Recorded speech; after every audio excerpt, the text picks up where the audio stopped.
வேதத்தில் எழுதப்பட்டிருக்கு. யோவான் 3:15-16 வாசிக்க கேட்போம். John 3:15 and 16. நம்ம கர்த்தரை விசுவாசிக்கும் போது நாம் கெட்டு போவது இல்லை. வாசிங்க. தன்னை விசுவாசிக்கிறவன் எவனோ அவன் கெட்டு போகாமல் நித்திய ஜீவனை அடையும்படிக்கு உயர்த்தப்பட வேண்டும். ஆமென். தேவன் தம்முடைய ஒரே பேரான குமாரனை விசுவாசிக்கிறவன் எவனோ அவன் கெட்டு போகாமல் நித்திய ஜீவனை அடையும்படிக்கு அவரை தந்தருளி இவ்வளவாய் உலகத்தில் அன்பு கூர்ந்தார். இவ்வளவாய் உலகத்தில் அன்பு கூர்ந்தார். ரெண்டாவது, நம்ம கெட்டு போக கூடாதுன்னா பிலீவ் ஜீசஸ். நீங்கள் இயேசுவை விசுவாசிக்க வேண்டும். இது செஞ்சாதான் நான் நம்புவேன்றது இல்லை. நீர் செஞ்சாலும் செய்யாம போனாலும் நான் உம்மை நம்புவேன் என்று சொல்ல நீங்க ஆரம்பிச்சிட்டீங்கன்னா அதுதான் real faith, trust in your God.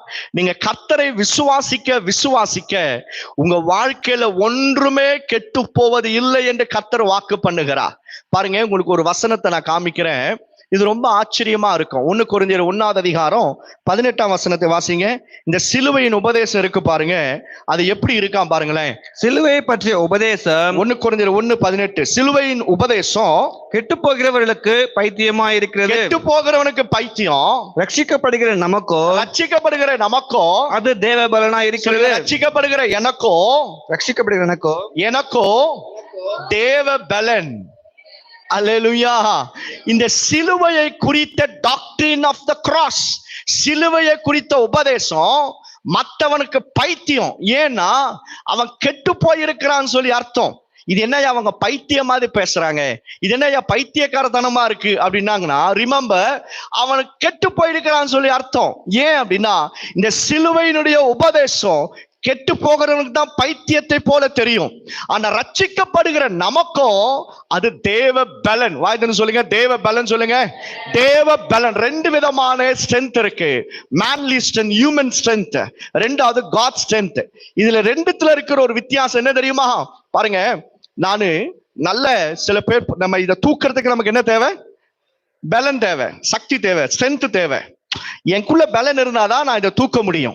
ஆனா தேவ பலனுக்கு என்ன ஒரு வித்தியாசம் அப்படின்னா, அந்த பலன் என்னை தூக்கும், அந்த பலன் என்னை நடத்தும், அந்த பலன் என்னை ஆசீர்வதிக்கும். எனக்கு ஒரு நண்பன் இருந்தான், இளஞ்செழியன் அப்படின்ட்டு. அவன் ரொம்ப உயரமாக இருப்பான், நல்ல அவன் பலசாலி, ரொம்ப பலசாலி. அவன் ஒரே டைம்ல எத்தனை வேணாலும் அவன் முட்டை சாப்பிடுவான், அவ்வளவு பலசாலி அவன். ஆனா பாருங்க, ஒருவேளை அவனால சாப்பிட முடியலன்னா என்ன வந்துடும்? அவனுக்கு மயக்கம் வந்துடும். நம்ம நாள் கணக்கா உபவாசம் இருப்போம், ஆனா நம்ம உற்சாகமா கர்த்தருக்காக ஓடிட்டே இருப்போம். பாருங்க, இது ரெண்டுத்துல என்ன டிஃபரன்ஸ் அப்படின்னா, அது ஹியூமன் ஸ்ட்ரென்த், இது காட் ஸ்ட்ரென்த். தேவ பலன் நம்மை நடத்தும், தேவ பலன் நம்மை சுமக்கும். தேவனுடைய பலன் உங்களால எதை செய்ய முடியலையோ அதை செய்யக்கூடிய பலத்தையும் அல்லது கிருபையையும் ஆற்றலையும் கர்த்தர் நமக்குள்ளாக கொண்டு வருவார். கர்த்தருடைய பிள்ளைகளை, நீங்க சிலுவையினுடைய உபதேசம், தேவனாகிய கர்த்தர் சிலுவையில செய்த காரியத்தை நீங்க எந்த அளவுக்கு தியானித்து அதை விசுவாசிக்க ஆரம்பிப்பீங்களோ அந்த அளவுக்கு தேவனுடைய பலன் நம்மை ஆட்கொள்ளும். ஆமென் சொல்லுங்க. ஆமென். அப்ப 2 காரியம். முதல்ல, மனம் திரும்பும் போது நாம் கெட்டு போவதில்லை. அடுத்தது, அவரை விசுவாசிக்கிற விசுவாசத்தில் நிலைத்திருக்கும் போது நாம் கெட்டு போவதில்லை. மூன்றாவது, எப்ப கெட்டு போக மாட்டோம் பாருங்க. எரேமியா 18:4 வாசிக்க கேட்போம்.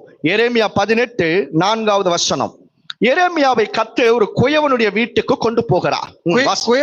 குயவன் வணைந்து கொண்டிருக்கிற மண்பாண்டம் அவன் கையிலே கெட்டு போயிற்று. அவன் கையிலேயே கெட்டு போயிற்று. அப்பொழுது அதை திருத்தமாய் செய்யும்படிக்கு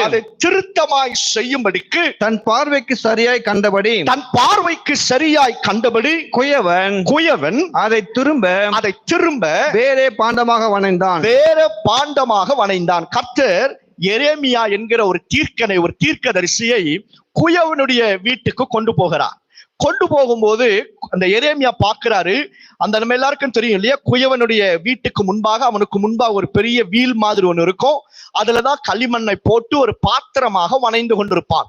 வேதத்துல எழுதப்பட்டிருக்கு, அந்த களிமண் குயவனுடைய கரத்துல இருக்கும் போது கெட்டு போயிடுச்சான். ஆனாலும் அந்த குயவன் அந்த களிமண்ணை விடாம தூக்கி குப்பையில போடாம மீண்டும் மீண்டுமாக அது வணைந்து கொண்டே இருந்தாராம். எதுவரைக்கும் வணைந்திருப்பாராம்? ஒரு நல்ல வடிவம் உள்ள, ஒரு நல்ல ஷேப்டு வெசலாக, ஒரு நல்ல வடிவமைக்கப்பட்ட ஒரு நல்ல பாத்திரமாக அது உருவாகிற வரைக்கும் அந்த குயவன் அந்த பாத்திரத்தை வணைந்து கொண்டே இருப்பார். கர்த்தருடைய பிள்ளைகளை, நீங்களும் நானும் தேவனுடைய கரத்துல களிமண்ணை போல இருக்கிறோம். அவருடைய கரத்துல நம்ம இருக்கிறதுனால, நல்ல கவனிங்க, நீங்க ஒரு ஷேப்பா உருவாகிற வரைக்கும் கர்த்தர் நம்மை வணைந்து கொண்டே இருப்பா. ஏன் இந்த வேதனை, ஏன் இந்த கஷ்டம், ஏன் இந்த நஷ்டம், ஏன் இந்த கண்ணீர், ஏன் நான் நினைக்கிறது இன்னும் நடக்கல, இதெல்லாம் ஏன் நடக்குதுன்னா, ரிமெம்பர், நீங்களும் நானும் குயவனுடைய கரத்துல இருக்கிற களிமண். கர்த்தர் உன்னை என்னையும் அவர் விரும்புகிறத போல வணைகிற வரைக்கும், ஒரு நல்ல ஷேப்ல வரைகிற வரைக்கும் கர்த்தர் நம்மை வணைந்து கொண்டே இருப்பாராம். கைகளை மேலே எடுத்து சொல்லுங்க, கர்த்தாவே என்னை வணைந்து கொள்ளும், என்னை வணைந்து கொள்ளும், உம்முடைய கரத்துல என்னை நான் முழுமையாய் ஒப்பு கொடுக்கிறேன். ஆமென் சொல்லுவோம். ஆமென்.